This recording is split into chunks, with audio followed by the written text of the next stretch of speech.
કારણ કે તમારા મઠમાં માતા નથી, તમારા માતાજી મઠના કઈક આડું ઉભું રહી ગયું છે, નામ થઈ ગયું છે, ઓળું થઈ ગયું છે. સાહેબ મેં એવા થડા જોયા છે કે જ્યાં 500 વર્ષ જૂનો થડો છે, 200 વર્ષ જૂના થડા છે. સાહેબ છે તો લાકડાનું એક ફળું ને આપણા વડવાનો વ્યવહારી છે.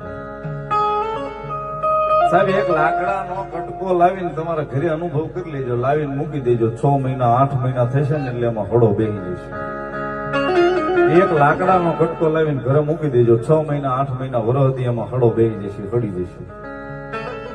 સાહેબ આ ધર્મના પોટલા, ધોરમના ઘડીમલા મારા તમારા વડવા મને તમને દઈ ગયા 8 પેઢીઓ વહી ગઈ, હજી એમાં હળો નથી બેહવા દીધો માતા. એટલે કેમ કેવું સાહેબ એમાં માતા નથી?